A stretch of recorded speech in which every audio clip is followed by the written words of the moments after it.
Alright, guys. Welcome back, everyone. This is the King's Castle, King James, along with Blair Chopin. Hey, guys. And it's time now for my favorite part of the show, the part where we get to tell you what's hot and give you our recommends for the coming weeks. And Blair, I think you should go first this week. Oh, I get to go first? So what do you think is hot? Oh, God. I mean, the rage, kind of in the music circles, you know, whether it's kind of something that it's interesting because Ariana Grande's new album has been kind of something that's transcended all the music circles, and everyone's saying, "Hey, this is a really good thing." Not just people who listen to music that's on the radio, but like indie music sites, you know, metal, whatever. Everyone's like, "This is a really, really good pop album. It's really diverse." All kinds of different tracks are on it and everything. I really think she's taking it to another level. She might be next in line for the female pop greats. And that's quite interesting to hear you say that because you have been more of a heavy metal guy most of your... No, I'm more of an indie music guy, pop punk, you know, but yeah, I really enjoy her music. Me too. So it makes great sense. And for those of you that don't know, Ariana Grande played Cat Valentine on Nickelodeon's hit TV shows Victorious and Sam and Cat. And now she's transcended the music world and had a phenomenal career early on. So keep it up, Ariana. Good luck to you. Tell her if she wants to be on the show, she can be on the show. We'll let you sing anything you want. You have a crush on her?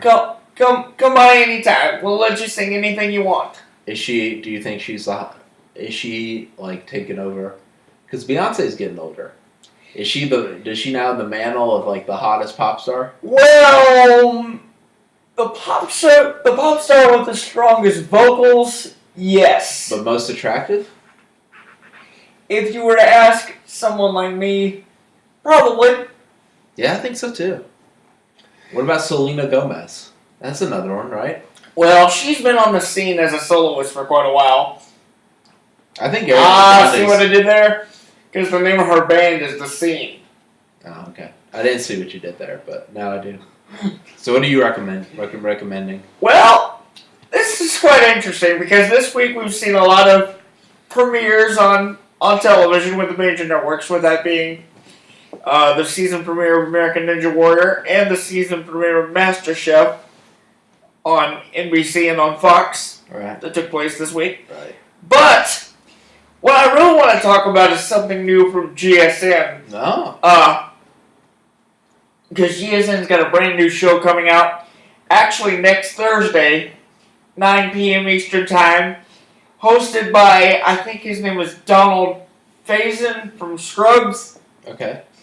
And it's called Winsanity. It's a show based around pop culture facts. And what makes this show interesting is if a contestant wins, the audience wins too, and that includes the audience at home and in the studio. So that makes it interesting. There's chances for you to win a ton of cash and a brand new car. A brand new car. So make sure you check that out. Winsanity debuts next week, next Thursday, 9 p.m. Eastern Time, only on GSN. Oh, you sound like you're doing a commercial there. Anything else? Well, I'll say this. We actually last night saw the conclusion of the second season of 500 Questions. I didn't like that ending. Can we talk about that? And I'll mention this for those of you that don't know. 500 Questions is a show where they bring together the world's smartest people and basically ask them some of the toughest questions ever devised. But there was a guy who was on the show over the past 3 episodes who was basically on fire and answered 241 questions to walk away with $169,000. Unbelievable. Now, that in of itself is a great thing, and congratulations to him, guy, if you're watching. But I don't really like the fact that they're keeping the season so short. Because if it were me, and if I were Mark Burnett, what I would do is probably try to do a week in the summer, like they've done over the past 2 years, but then bring the show back in more of a month-long holiday-style tournament, Right. like around Thanksgiving and Christmas, instead of giving people a cliffhanger and making them wait a year. Right. Because let's be honest, it's a great show. I love it. A great concept. I love the concept. But the fact that you made the fans wait so long I don't like to see another competition and then made this one shorter with the fact that it was only 5 nights as compared to 7 nights last year, that is not a good thing. I don't like it either. And I'm sorry to say this, but Mark Burnett, in my Tell him to opinion, eat it, James. as far as a production deal, you, my friend, have got three in a row wrong. Oh, that was very good. And you should be gone. Oh, get him. I agree with you. If anything, the person that should be producing this would be Scott St. John. Scott Steiner, yes. No, Scott St. John, the same guy who produced Deal or No Deal. So I'm sorry, Burnett, but You're fired. nice try. Fire him. In the words of Donald Trump, you failed. I'm going to agree with you, James. Here's my thing. I don't really understand having it on five days in a row to begin with. I think they could. Well, they didn't do it 5 days in a row. They did Thursday, Friday, Saturday, and then Tuesday, Wednesday. Yeah, but that's still too close together. Yeah. What else do you have going on over the summer? That's a primetime show. And second of all, if someone's close to actually conquering the game, the ratings are going to skyrocket. Exactly. You got to keep that show on. I mean, the fact is, me and my parents sat in this room. In this room here. Over the past 3 days and watched Guy make that run of 241 questions. It's the most phenomenal thing I've ever seen. Well, it's not the most phenomenal thing I've ever seen, but I was dang impressed. And I really think, I want to keep watching that guy. And I'm sure America does too. Yeah. They want to see if he can win 500 questions. And they want to see him do more of that dance. So, it's here's my thing. Yeah, they want to see that too. But here's my thing. On Who Wants to Be a Millionaire, when someone's at $250,000 and they run out of time with the show, they're not just like, well, we'll see you guys next year. Because that wouldn't make sense. The point of the show is to have someone win it. And here's another thing you need to consider. They actually brought back the Primetime Millionaire in 2004 and did Super Millionaire, a 5-night event in the month of February. And then when that first 5 nights was over, since they had a second run of shows, they decided to bring the last guy that was in the chair back 3 months later and let him finish his game on the premiere of the second series. In my opinion, that was better. I really think it's unfair to that guy.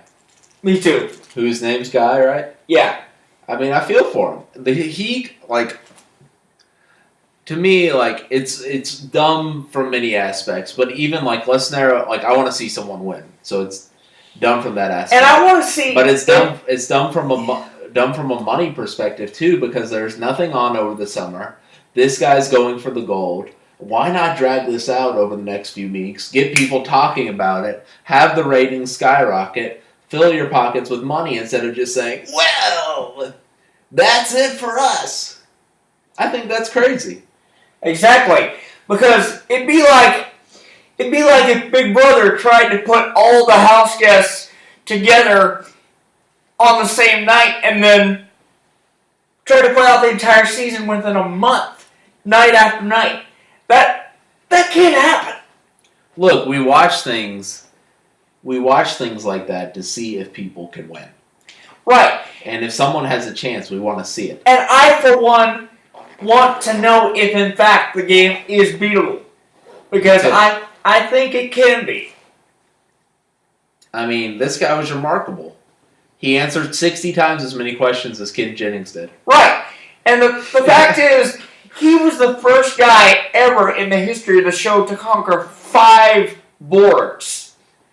Because the way it works is you have to conquer 10 categories per round, and you have a new challenger every round. So he defeated 5 challengers before they ran out of time, which is unprecedented for a show like that. James, what network is this show on? It's on ABC. Oh, God. If I'm NBC or CBS, I'm having this guy on my show and give him a chance to compete for something. No kidding. No kidding. I would be like, they want to let you finish the game on their network. We'll let you do it here, buddy. Well, because I think it's ridiculous. I'm upset. You're upset. Well, then they haven't lost me as a fan, but I think that's stupid. Yeah. I think they're just handling it stupid. With all due respect to Mark Burnett, the show itself is a good show. The idea is great. But the fact that you had a cliffhanger like that and then stopped the game in progress just because it was the season finale isn't smart. Do another run in November and bring the guy back over the holiday. Back. People would love it. Guy lives matter. So don't carry this out until next summer and have another crop. Bring it back over the holidays. People would love it. Well, I think we've ranted about as much as we can this evening. So we thank you very much for watching again, Blair. Thank you as always. Awesome. Yeah, thank you, James. And ladies and gentlemen, we will not be here next week because I'll be in the Big Mr. Apple. Blair here will be in Belmont. I'll be in the Big Apple. So I'll come back with some stories. So thank you all for watching in the meantime. And when we see you next time, he'll tell you all about it. Yes, sir. So be sure to watch. Hey, put Guy back on the air, ABC. Let him finish. Stupid Mark Brunel or Brunette or whatever. It's Burnett. Whatever. Put him back in there. Bring him back. Bring him back. Bring him back.